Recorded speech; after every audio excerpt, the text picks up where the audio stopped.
म्हणजे एकदम निरंकुश सत्ता ज्याला आपण म्हणतो की ज्या सत्तेला कुठलाही अंकुश 35 वर्ष 40 वर्ष या गावाने दिला नाही।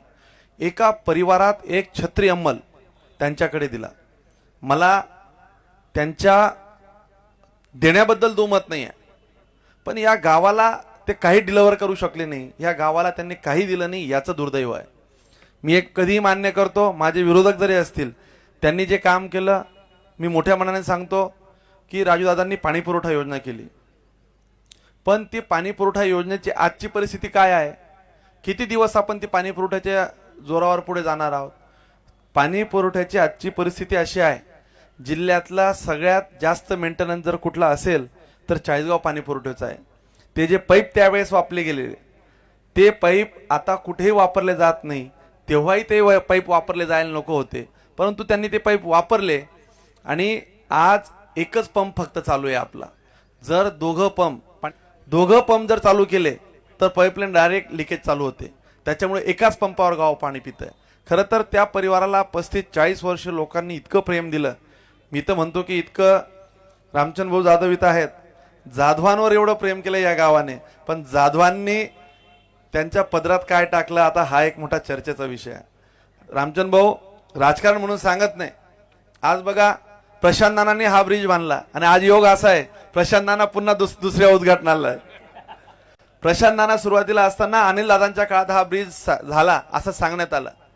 आता मला आठवतं अनिल दादांच्या काळात खरं तर मी त्यांना कधी बघितलंच नाही, कारण की मी त्यावेळेस अगदी लहान होतो, परंतु त्यांच्या कामकाजाचं त्यावेळेस मी ते लिहून पण घेतलं। आणि खरं म्हणजे मी प्रशांत नानांनाही विचारलं की बाबा माझी माहिती चुकायला नको। सिग्नल चौकाचं एक काम त्यांनी केलं, रामराव जिबूंचा पुतळ्याचं त्यांनी एक केलं, जलतरण तलावाचं काम केलं, ह्या ब्रिजचं एक काम केलं, आणि अजून एक काम काय होतं ना बडगाव रोडचं ते बघा। 5 कामं केलीत आणि आज ती 5ही कामं पुन्हा मी नवीन करतोय। म्हणजे राजकीय विरोधकांनी जी कामं केली ती मांडायची माझ्यात हिंमत आहे, पण त्याच्या पुढची बी एवढी हिंमत आहे की ती कामं खोडून नवीन मोठी कामं उभी करायची हिंमत राजकीय नेतृत्वाने ठेवली पाहिजे। नुसतं विरोधाला विरोध म्हणून सांगत नाही। किती दिवस अशी जुन्या कामांवर मतं मागत राहायची? 35 वर्षानंतर म्हणजे बापाने केलं मुलाने काही करू शकला नाही, हे दुर्दैव या परिसराचं आहे असं मला वाटतं। राजकारणाच्या पलीकडे आज या गावात या तालुक्याला तुम्हाला फार सांगत नाही, 43 वर्षांपूर्वी प्रशासकीय इमारती ज्या झाल्यात त्याच्यानंतर कुठल्या प्रशासकीय इमारती या गावात आल्यात? एकही प्रशासकीय इमारत आली नाही। तुम्ही पहा भूमिलेख अभिलेख फक्त एक ऑफिस तयार झालं, 20-22 वर्षापूर्वी झालं असेल, छोटंसं ऑफिस तयार झालं। कुठल्याही तहसील कचेरीत जा, रजिस्टर ऑफिसात जा, जिकडे जावं तिकडे स्वच्छता नाही। ही परिस्थिती काय निर्माण झाली? शासकीय कार्यालयात कुठे गेलं महिला सोबत असल्या तर कुठे टॉयलेट बाथरूम सुद्धा नव्हते। ह्या 30-35 वर्षात एक सार्वजनिक मुतारी या गावात होऊ शकली नाही, याचं दुर्दैव मला म्हणावं लागेल। 25-30 वर्षापूर्वीच्या मुताऱ्या होत्या तेही पाडून टाकल्यात। हे का होतंय? याच्यासाठी की यांना घरात बसून कामं होत नसतात। शहरामध्ये नगरपालिका आपण मागच्या वेळेस बघा 35 वर्षाला कंटाळून जाधवांचा नान सोडला आणि अजून एका त्यांच्या हातात मर्यादा असतात। वरमायत जर चुकीचे निघाले तर वरडा काय करणार आहे? आता त्यांना आता एखाद्या नगरसेवकाने जर वार्डात काम करायचं म्हटलं आज, तर त्याला शेवटी नगरपालिका नगराध्यक्ष आणि लोकप्रतिनिधी हा देखील त्याला जबाबदार असेल। नगरपालिका क्षेत्रात नगरपालिकेला पैसे खरं तर नगर परिषदेने काम करायला पाहिजे होती। मागच्या काळात आमदार खासदार सत्तेत, नगरपालिका सत्तेत, काय केलं? आज भुयारी गटारची व्यवस्था किती वाईट झाली, किती वाईट झाली। का तुम्ही त्याचा पाठपुरावा केला नाही? तुमच्या काळातलं हे थडगं बांधून ठेवलं, यामुळे पूर्ण गावात पाणी आलं। हा असा कुठला इंजिनियर होता आणि कुठला असा शोध काढला की मुंबईच्या ती बातमी तुम्ही वाचली होती का? मुंबईच्या धर्तीवर इथं ओव्हरलिंग ब्रिज होणार म्हणे। ही कोणती मुंबईची धरती आहे?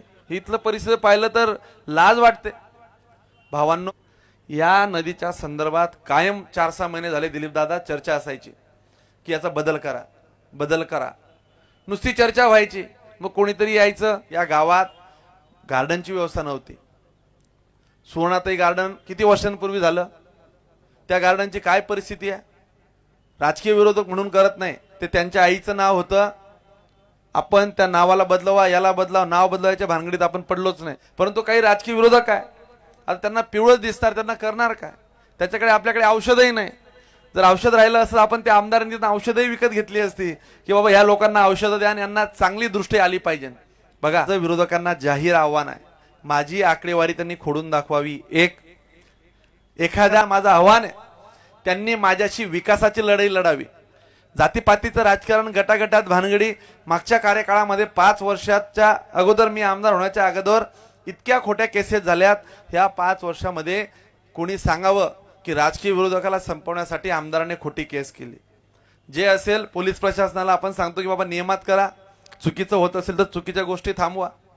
70% मागच्या कार्यकाळातली कामं जी झाली ते कोणातरी ठेकेदाराचं पोट भरण्यासाठी. जर माझा एखादा रस्त्यात जर खड्डा पडला तर पुऱ्या गावाला ते फोटो दाखवतात. मागच्या कार्यकाळातलं हे काम तुम्ही जाऊन पहा. इथं ते टॉयलेट बाथरूम बांधले पुढे. आज अशी परिस्थिती आहे, एक माणसाने जर टॉयलेट बाथरूम वापरला असेल तेव्हा बोला. ह्या ब्रिजवरनं एक माणूस जर कोणी गेला असेल तेव्हा तुम्ही पहा. हे पैसे पाण्यात गेले, पाण्यात तर गेलेच गेले. या चाळीसगावकरांचा जीविताशी खेळण्याचा प्रयत्न या कामातून झाला. आपण जर एवढे इंजिनियर होतात, एवढे सुसंस्कृत सुशिक्षित होतात, तर तुम्हाला ते एवढं पाहिजे होतं की नदीचा स्पॅन किती, याची HFL लेवल, हाय फ्लड लेवल असते, याची ती कशी असते तुम्हालाही माहिती आहे की हाईड अँड टाईडची मीन सी कशा लेवल, तुम्ही तर शिकलेले होतात, तुम्हाला माहिती आहे की ही लेवल कशी असते. मग कसं काय हे असं सगळं हे थडगं जीव असं बांधून ठेवलं आणि केलं तर केलं, पूर्णही केलं नाही. अरे बाबा, तुम्हाला फक्त टक्केवारी खायची होती. आता मला जाऊ द्या, तर बोलायचं नाही.